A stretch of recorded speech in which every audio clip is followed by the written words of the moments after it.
I'm solo today. Good? I think that's a yes, yeah? Yep. Okay, we're good. Okay. I'll say the prayer and you're going to lead the church? No, you're going to, I'll say after you. Okay. Okay. Okay. We're a comedy show, but.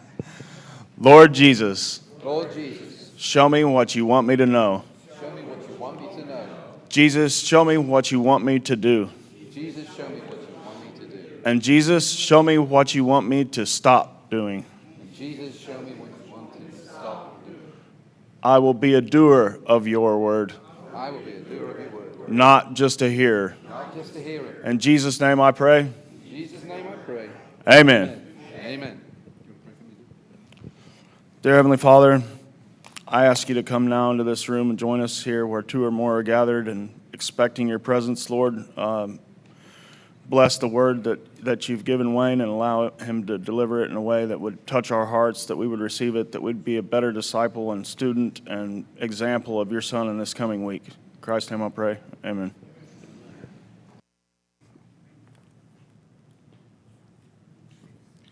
Good morning. Woo. What a week. What a couple of weeks. You notice that when you start doing things for God, right, and you start to see God move, what I found is that the enemy will attack you any way he can. Any way he can. Boy, I've had a week. And you know, and like, now that Melvin and Janice aren't here, I can talk about it a bit more. But I was on the balcony, and there's this big balcony that I can come out on, and I know that there's been a soft spot on there for a little minute, right? But I've got an AC unit, which is a window unit, and what it was doing, the water was dripping into a bucket, and I decided I needed to empty the bucket, so I grabbed the bucket and I walked to the end of the balcony area, right in the corner, and I put my foot down and I went like that and emptied the water, and my foot went straight through. And as my foot went straight through, I went over towards the edge, and it's 12 feet, right? And I'm like, oh, this isn't going to be good. And somehow I managed to push my hand down, and my hand hit a plastic gutter that was a two-piece gutter, and the gutter gave way, and in doing so, it first stopped my fall over the edge forward, and then as it pushed me here, it pushed me to the right, and I went onto the next part of the roof with a thump, and I start rolling down the roof, and then I come to a stop, and I'm hanging over the edge of the roof, looking down at the rocks below, 12 feet. And I knew in that moment that if I'd gone over the edge, I'd have probably died, or been hurt pretty badly, and I'd have been laying there for a long time. And you know when they talk about slow motion? I know exactly what slow motion is. Has anybody ever seen the film Blade Runner? Okay, so Blade Runner, right at the end, Rutger Hauer and Harrison Ford, and at the end, he's got him hanging over the edge of that roof, right, and he pulls him up, right, and he sets him down, and he has this speech about, I have seen things, you know, and he gives him this speech, and then right at the end, Rutger Hauer is terrified because he doesn't know what's going to, Harrison Ford is terrified because he thinks this thing is going to kill him, which is like some kind of android, and he just looked at him, and he says, time to die. And drops his head down. That's what I felt like as I'm going over the edge. I was like, time to die. Right? I literally thought. Not yet. Huh? God said, nope, not yet. Yeah. And so, I've hurt my hip. I hurt my groin. The ankle was swollen up. I got minus things, but it thumped down, and I've got other parts of my body that said, I didn't even know that part of my body existed. What are you? That's how close it can be. In a minute, it can be over. I think God maybe was the little nudge to the right from, you know what I mean? And it all went in slow motion, and they said it happened in less than a second probably, and it probably did, right? But not for me. And I was just there, and I said, that's how close my life could have come to an end without realizing it, right? And it gave me a little, some perspective on my life a little bit, but it also gave me this thing like, man, that was just another attack, another way to take me out, right? And so, I just felt it. So come Friday, I made a decision in the afternoon, right? I said, So I texted both of my girls, and I said, I'm coming to Fort Worth, be ready. So I drove to Fort Worth, and I spent some time with my 2 girls and my grandbabies. And I'm going to tell you something right now, those grandbabies make your world better in a minute. In a minute. Just there like, Papa! Yeah. And I went out to eat. And I had steak, real good steak, because you don't have any good steak in Oklahoma.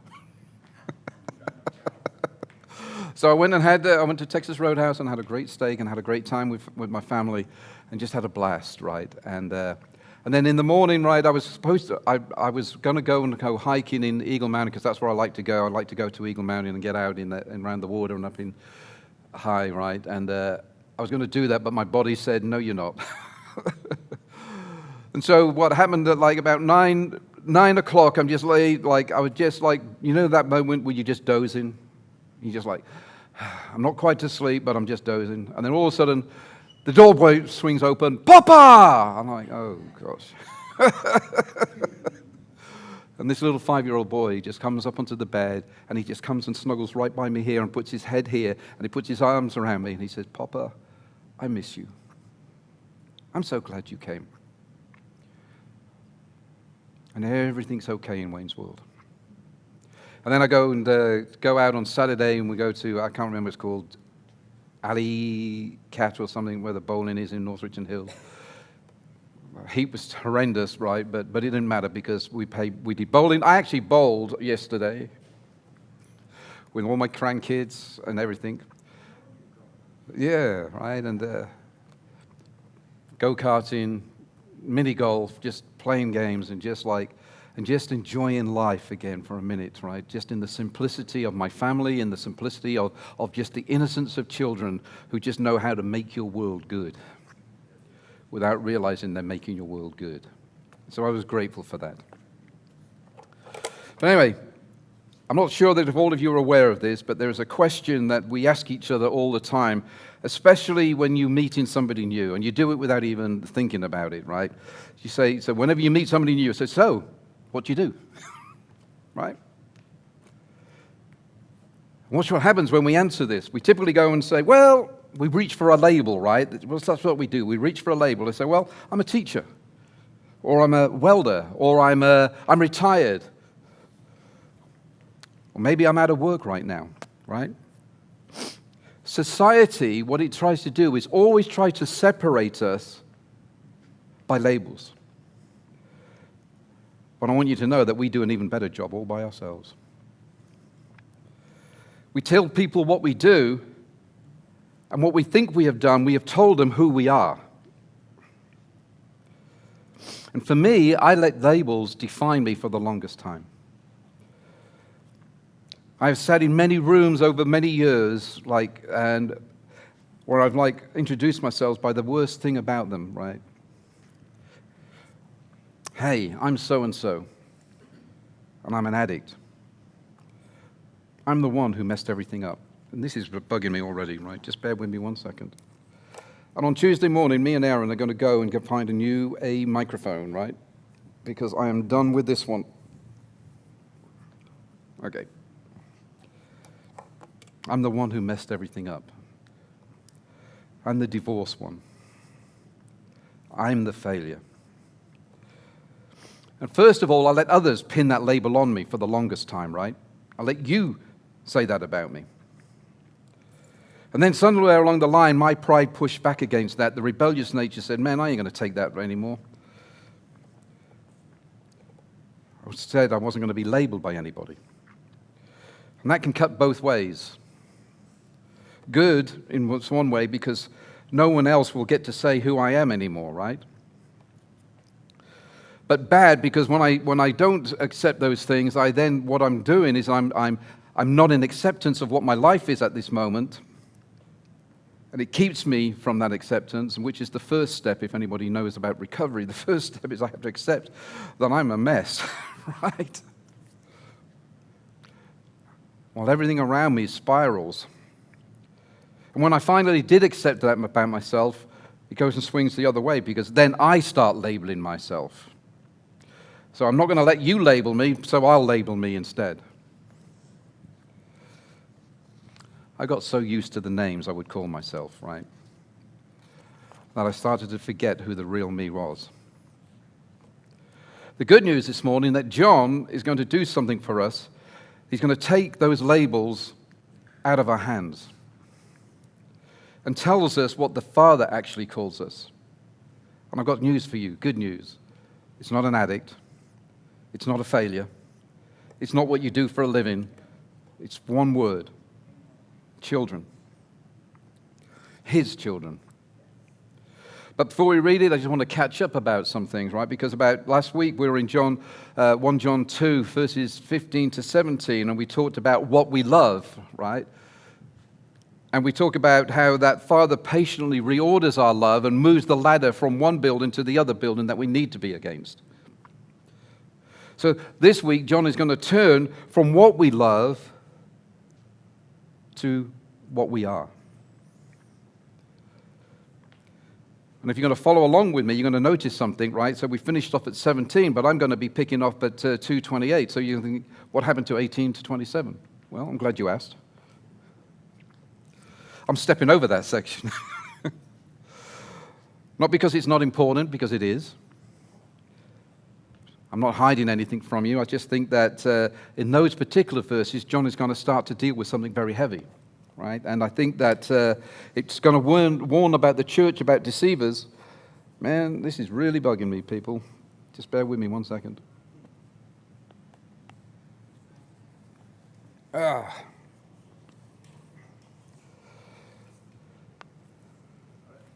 Okay. I'm trying to, because it's pulling off my ears. I can feel it pulling my ear. We're going to get one right. Tuesday morning, we're going to get one right. So,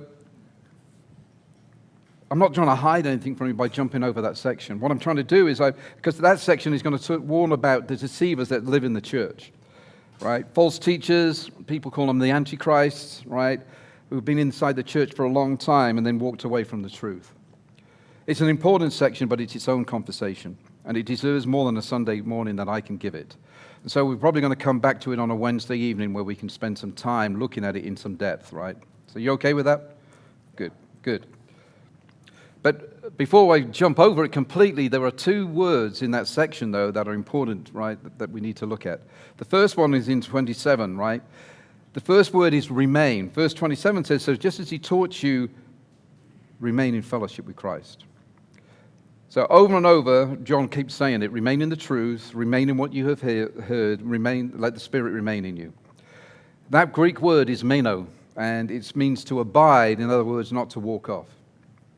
And the second word, which is what John keeps calling them, right, even when he's amongst a bunch of deceivers who are trying to corrupt the church, he keeps calling them dear children. That's verse 18, says, dear children. So hold those two words for a minute because we're going to see them again come up in this next section. Remain and dear children. So what was happening in this church at this time was something that they've been going through something very painful. Some people who had been part of the family had literally walked out. They had left the church, they had left the truth. And sometimes when people leave like that so abruptly, the ones who stay start to wonder what's going on. Were they right, and are we wrong? Do we actually belong here? Are we the real thing, or are we fooling ourselves? Does that sound familiar? I've been in many churches where it's been felt like that, right? That's what John is writing into, a shaken church, a church wondering if it belongs. And we need to watch and be very careful to see what John does here, right? Because he does not hand them a test to prove yourself that you are worthy. He doesn't do that.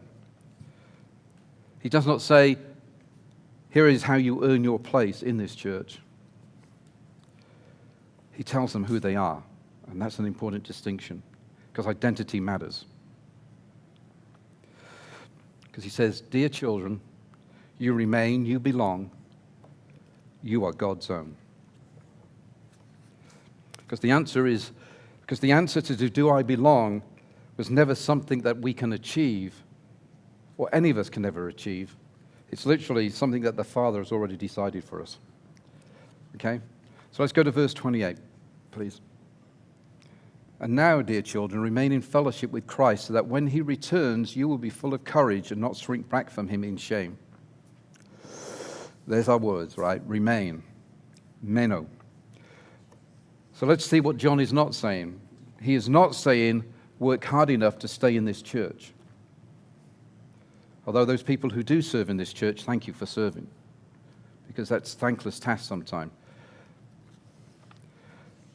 He's not also saying, right, that, hey, you've got to perform or you're out, right? I'll show you the door.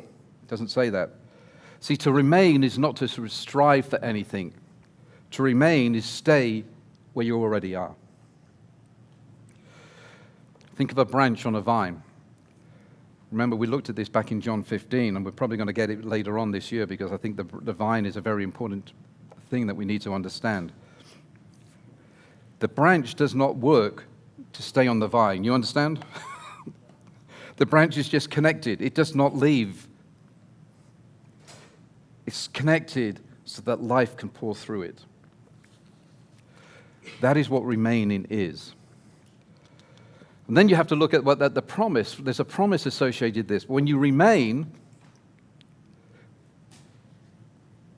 when Christ returns, you will be full of courage. That means you don't need to work or shrink back into shame, right? Shame was my default. It's always been part of my story. See, guilty tells me I did something wrong because I probably did something wrong most of the time. Shame, what it tells me, is that I am something wrong. And I started to live that lie in my life. So here's the picture. The one who has been staying close, when they see him, run towards him. And I love children have a really good way of doing that. When little Alice, right, which is my little grandbaby, she's like 2, when I went over to pick them up and she came out the door, she just says, "Papa!" and ran straight to me. Almost like leaping off, right? Hands open wide. There's nothing like that feeling, y'all. But the one who has been distant, the one who's been living for the wrong building, what they do, right, when they're living in shame is they shrinks back.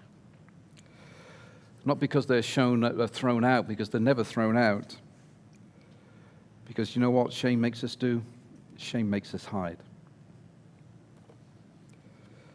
John says, remain so that you can run towards the Father and not hide from him. Verse 29. Since we know that Christ is righteous, we also know that all who do what is right are God's children. Now, we have to be careful with this, right? Because that verse can be read backwards sometimes. And if you read it backwards, right, and you read it wrong, it can crush you as a person. It does not say, do what is right, and you will become God's child. I want you to read it as John always intended it to be written. Those who are born of God start to look like the one who fathered them. It becomes a family resemblance. We've all seen this at some point, right? I look at those grandchildren and I immediately know, like, when a child laughs, right? When little Jack laughs, I know straight away. That's his father's laugh, right? Or a child walks into the room and you immediately know whose child that is, right? Just by one look. Not because they've earned that face, because they were born with that face, right? Everybody remember Mike Myers in Austin Powers? Dr. Evil and little mini-me. That little mini-me so desperately wanted to look like Dr. Evil. The word underneath children here is called tekna. It means born ones. Not strangers born in off the street. Born ones. So when we are born of God, his likeness will start to show in our life. See, doing what is right is not the price of admission. I have believed that and held that for a long time. The family resemblance will start to come through. And that's important. You know, we get it backwards all the time. We think that if I just do right, maybe God will claim me. Maybe God will like me even. And John says, no. Jesus or God has already claimed you. You're his. So now the right thing starts to show up, doing right. The right doing starts to show up in you because the doing flows from what? The being. And it's never the other way around. I want you to understand that. So chapter 3, verse 1, please. See how very much our Father loves us, for he calls us his children, and that is what we are. But the people who belong to this world don't recognize that we are God's children because they don't know him. I want us to stop there for a second, right? See how very much our Father loves us. I like the NIV version instead of this one. The NIV is probably one of my favorites. See what great love the Father has lavished upon us, that we should be called children of God. And that is what we are. So there's a word that neither translation quite holds together, right? And I'm going to try to botch this up a bit, right? Because you've got to understand what it really means. It's like in the Greek, John says two words. He says, idete, meaning behold, look, see. And then the second word, and it's the word for love, is this. It's potapain, meaning what kind of foreign kind, right? What kind of love? It's a foreign kind of love. It's a word that first meant from what country do you come from? What far off place? So John is saying this, look how much he loves us. He's saying, what a strange love this is. What a foreign love. It's alien to us, right? Like love in this, nothing in this world makes sense. Because the world says this about love, you have to earn it. If you produce, I'll value you, right? That's what it says. If you perform, then I'll love you. That was my mother's love to me. If I did well enough, then she would love me. Climb the right building, and you will matter. And here comes a love that's literally from another country entirely in its way. It's like a love that calls you child before you've done one single thing to deserve that love. That is potapain love. A love so foreign that the world around us cannot even recognize that love. And look at what John was saying right at the end of this. The people of this world don't recognize that we are God's children. Why? Because they don't know him. Of course the world doesn't recognize this love. Because this is a love that's not from here.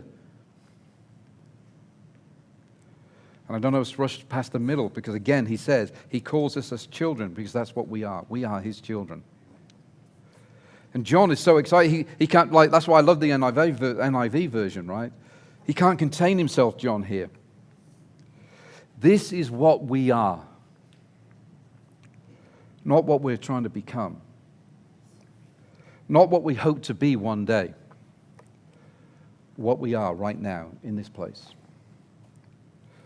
So whatever name you walked in here this morning carrying, whether it's the addict, whether it's the failure, whether it's the never enough or the divorce one, whatever that label is that you've applied, I want you to hear the Father reach in for you. Let it happen, right? Let him take the label out of your hand. And let him call you by your real name. What's your real name? Child of God. Thank you. Verse 2 of chapter 3. Dear friends, we are already God's children, but he has not yet shown us what we will be like when Christ appears. But we do know that we will be like him, for we will see him as he really is. Remember a phrase from a couple of weeks back? It was like, already and not yet. So here it is again, the already and the not yet. we are already God's children, right? That's settled. That's a done deal. Today, we are God's children. But yet there is more coming. I know you look at me sometimes and you think, well, I think he's the finished article. I'm not the finished article. Far from the finished article. I like to think I am sometimes, but there's a tension, that tension between the already and the not yet. It's real, because it means two things at once simultaneously. Already, but not yet. I am fully his right now, already. And he is not finished with me yet. The not yet. This means I don't have to pretend I've arrived. And I do not have to fear that I am that far gone. Thank goodness, y'all, for real. Because there's many times I thought I was that far gone that I could not be rescued. I'm already a child, and I'm still being made. And I want you to see how the change comes, right? I will be like him, for I will see him as he really is. I do not become like him by trying harder with my life. I become like him by doing what? By seeing him. And so one day I know that I will see him, we will all see him face to face. That is the whole direction of our lives. And that in that moment that in that seeing, I know that I'll be finally complete like him. So I understand the more clearly I see him, the more like him I become. Let's go to verse 3, please. And all who have this eager expectation will keep themselves pure, just as he is pure. So right at the very end, right, of that section, John tells us, he turns to how we need to live. So he didn't put it at the beginning, he's put it at the end of that section. After he told us who we were, how loved we are, and after he told us of what we are becoming, then he says, and so, as a result of all this, keep yourself pure. That is the order of the whole Christian life. And I think that we get it backward constantly. John says, no, look. See, because what we do is that we think holiness must come first. And then God will love us. If I'm holy, then God will love me. And John says, no, it's not that at all. First of all, I am loved, right? Another first is I am a child. And then first, I have this hope. And then out of all of that, out of having been loved and being a child and having hope, out of that, then I start to live a clean and pure and holy life. See, the purity is not how I earn the love. The purity flows out from the love. All who have this hope, the hope that I am his, the hope that I will see him, and the hope that I will be like him. I believe that hope does something to a person. Sometimes I cannot really believe that I am a child of God. Because for the longest time I kept trying to live in the gutter, right? And I knew that gutter very well. You know what people will say, they would talk about when they hit the bottom of the barrel? No, you had to lift the barrel up to find me. That's how I saw myself sometimes, right? And here's what I've learned, that I don't have to live that way. And I don't have to speak that over my life anymore. Because what I've learned today is that I always want to speak truth over my life. Do you know why? Because the family likeness is starting to come through because I keep spending more time looking at the one who shines back and reflects back at me. These are not rules to try harder. These are not rules to try and clean yourself up first. Do better. I had so many people tell me, do better. But you know what? I am loved. I am his. And so now I have to live like that is true. Do you know why? Because it is true. Why does this all matter to me? For the longest time, I answered to the wrong names. Did that light just flash? Yeah. Okay. Are you cutting me off, God? No. He was just nodding. Yes, I kept calling myself the wrong names for such a long time. What I had to do was get to a place where I could finally look in a mirror and see who I really was. But more important than that, get to see who could really say that. See, for the longest time in the early days, it's when I looked in that mirror, it was your words that I saw. The labels that other people spoke over my life. Then after a while, when I wouldn't listen to their words anymore, it became my words that I spoke over myself when I looked into that mirror. And I'm going to tell you that my words were no kinder than the words that you gave me.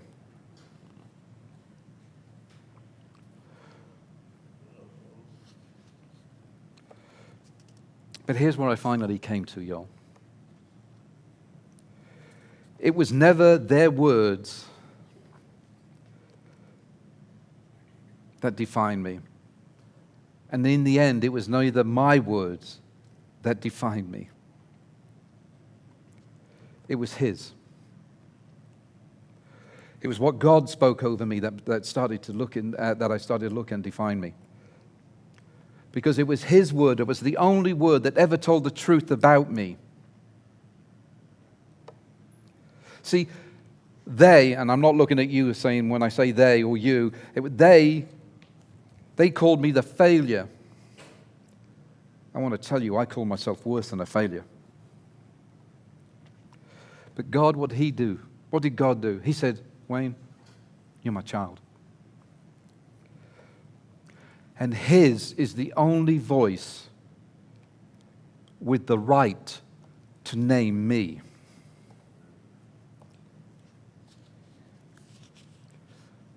You don't have that right. I don't have the right. You heard me last week, right? That what I spent so many years, right, trying to be impressive, trying to be useful for God and for other people, trying to be the man that God could be really proud of. And somewhere in the middle of it, I just missed the most simplest of things. God wasn't waiting for me to become impressive, you know. He just wanted me to know whose I was. I was His. I did not have to earn the name. I did not have to climb up to it. It was given to me the day I came home to Him. And I want to say this, that all these years later, that is still the truest thing about me. It's not pastor, it's not preacher, it's not any of the labels, good or bad, that I said over myself or you said over me. I am just simply a child of God. That is what I am today. And I want you to know that you are too. So this morning I want to speak to a few of you, right? First to the one who has never been able to call God Father. Maybe you've never come to Jesus. Or maybe the word Father has only ever meant pain, because it did for me for the longest time. I want you to hear this. The Father is not asking you to clean yourself up first. He's not asking you to climb up anything either. He's offering right now, in this place, right here, to make you His child. To give you a new name, to give you a new birth. You do not have to work your way into His family, y'all. You are born into His family. And if the door is opening for you this morning, if that is what you are feeling, please come up and let some of us know up here that we're here to pray for you, right? And to the one who has believed for many years, right, but still feels like an orphan. Does anybody feel like an orphan sometimes? You're still trying to earn his love. You're still trying to prove himself to you. You're trying to prove yourself to him. Still afraid that if I make one slip up, I'm out the family, gone. I want you to hear this verse again. You are already his child. Already. Stop trying to earn what you already have. Remain, rest, and run to Daddy. Don't shrink back. And to the ones who have walked in here wondering if you even belong, I want you to see what John says. See what manner of love that he calls you his child. That is what you are. It's not because of how you look, not because of what you have done, but because of how very much your Father, your Daddy loves you. Wherever you are this morning, right, I want you to hear your real name. And it's not a label. And it's not a failure. It's not what you do. You are all children of God. You're a child of God. Because that is exactly what he calls you. And that's exactly what you are.